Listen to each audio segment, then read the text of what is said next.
Hi friend, it's Pat Sloan here for my daily video. It is the 29th, so we're closing in on the end of September. So the topic for today is finding time, that all elusive time. I think a lot of us thought we would actually have time, even on a pandemic, being stuck at home. But what happens is your time got used for other things, didn't it?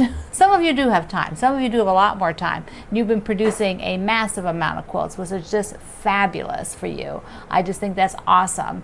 I love seeing them. But how do you find time? One of the things you have to do is sort of look at how you use your time. So if you're really interested in the next couple of days, or even 2 days, if you want to look at how you use your time, write down like 3 times a day, like write down at noon and then about 5 o'clock and then, just before you go to bed. What are the things you did in those chunks, those 3 chunks of the day? What were you doing? Were there things that you sort of got sidetracked on, like shiny objects that took you off and away from what you were trying to accomplish? Yesterday I talked about knowing what was essential and being sure you do those essential things. So it's a combination of that, knowing what's essential, staying on that, and then also knowing how you actually use your time. Did you get a phone call and then somebody needed you to look for something and you went and did that? Did you need to do that moment? Could that have been done another time so that you could have used your time more wisely for what you really wanted to do? Of course, if you really wanted to go look for that item, then that would have become essential. So I'm a very time-oriented person. I'm a very, I like to know what's going on kind of person. I like to know what my day has ahead of it. So I'm always keeping track of those kind of things. And I've done a lot of time tracking over the many years, from working in business to doing it for myself, and knowing how I spend my time and where is it wasted. Did you jump on the internet and all of a sudden it's an hour and a half later? And did you actually feel good about that hour and a half? Maybe 10 minutes of it, maybe 15 minutes, and then after that you got sucked into some long tunnel that took you away and it was just a waste of time. So, you could have used that to sew. You could have used that to cut something out, to put something away, to do the laundry. Who wants to do the laundry? But it has to be done. Okay, so that's our topic for today. I would like you, if you are interested in how to use your time effectively, to set up and commit to tracking it today and tomorrow. What were you doing in those time slots? And I'd love for you to report back. Talk to me on Facebook, here in the YouTube. You can use your calendar. You could write it on the back of there, so you sort of have it all together. And speaking of calendar, it's a nice segue, isn't it? The calendar for October is out. If you didn't print it yesterday, if you missed yesterday's video or blog post, you can go and get it. Everything's listed down below here, right under the video. So the October one is out there. I also posted my free pattern for the Mountain Mist, sorry. Morrison Park. Mountain Mist is batting I use through the Morrison Park pattern. This is the garden path. So you can download that too. Now today is the Jelly Roll Snowflake Day. And so I have the parts of it up here on the wall, 3 of the arms, and I'm going to show you in detail, and I have it on the blog post today, how the jelly snowflake goes together if you want to get an angle with half square triangles. But you're going to need, to do it my way, you're going to need some extra fabric, not just the jelly roll strips. So, but there is a post for that Debbie did for how she did hers, and I'll give you that too. And not a post, she did a little write-up that made into a PDF, or she made into a PDF. Anyways, there are my arms, and so I am going to show you that my arms reach right to the green dot. Okay, do you see that they reach right to the green dot? And then there's actually at the top, whoops, right at the top of it, there's extra pink, so it doesn't go all the way back up. Now I'm going to show you here. Let's come down here. Shift from close up. Close up down here. See how far I can get. All right. So here are the units. I am doing half square triangles. So the 2.5 inch, there'll be 2 when finished, 2.5 inch half square triangles. So I did not have enough of this in the jelly roll to do all of these units anyway. And I had already cut this. So when I decided, yes, I'm going to go ahead and do the angled. So I was sort of working at a disadvantage. I had a little bit of extra of this red gingham from doing the Bring Home the Christmas Tree. So I pulled that out to make these. Now you're doing angles and they're not the same. You can't just rotate it. It won't work. When you rotate it, it still goes the way it should go for this side. If I rotate this one, it still goes the way it should go for this side. I can't put this one over here. I can, but it makes a whole new design. See? So you have to make two sets of these that go on the correct side to get the arrow. And I'm going to show you that. Let's just move this guy, bring these two. So here are the two sets that you need. And this one is, here we go. I'm looking on my monitor if I pay attention.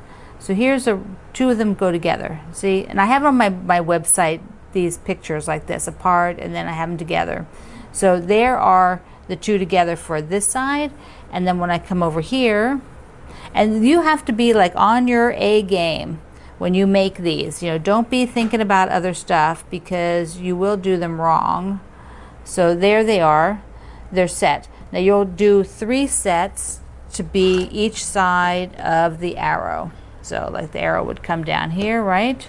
So there would be 3 sets for the arrow. Now what you have at the top up here is, let me just pull you out a little bit. There we go. So I took this pink strip at the top because remember I said I had already cut this, so I could not make it 2.5 inches longer and then use squares up here. This was already cut to what the pattern size was. And so down below then I put the, there we go, I put the green that will go in the middle. And I'm doing 2 with the color of the light bulbs and then reindeer, and then I switched it 2 with the reindeer and the light bulbs so that when they go side by side they alternate.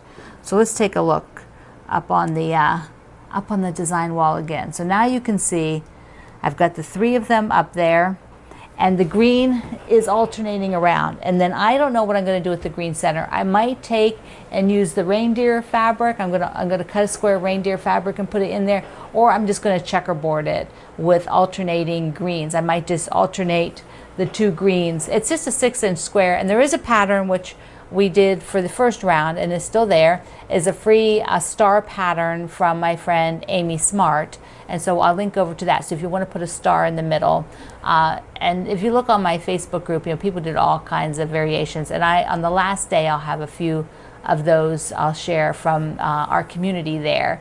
So if you are not there, you should go over because it's a lot of fun. You're missing out on all the things. So I have to finish this up. I have to get those parts done, and then I can sew the top row, I can sew the bottom across, and then I can audition what I want for the middle, so that next week do the middle. And then I'm also going to do a real simple little outer border, very, very simple, just strips. I'm not going to get too crazy because I'm just kind of, you know, I want to be done with it.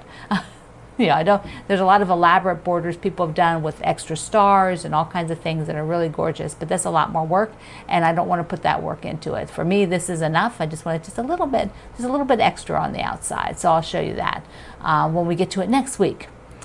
This is also the second day of my Morrison Park tour, the fabric tour for my fabric line Morrison Park, and today you're going to go visit Laura Pyland. And if you have not visited Laura yet, you are going to be blown away.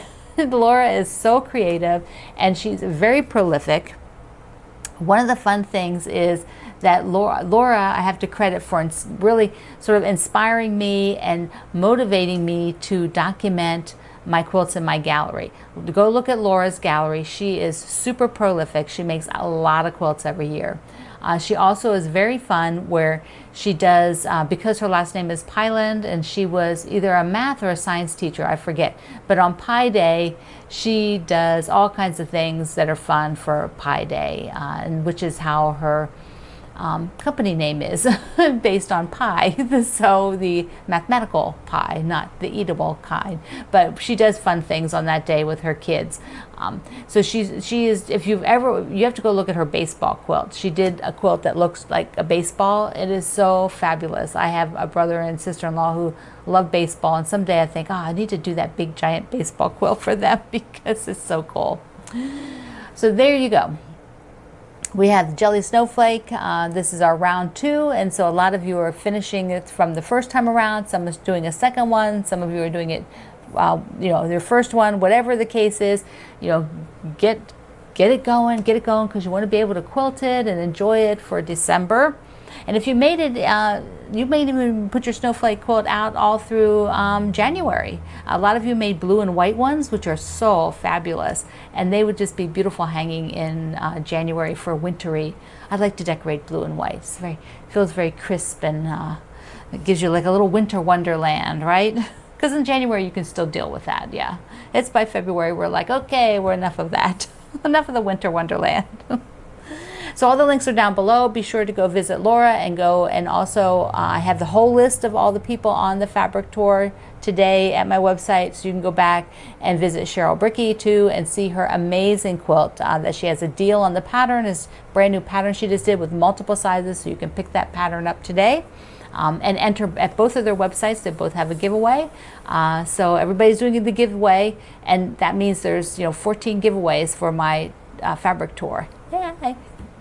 Okay, I love you, and I will see you online.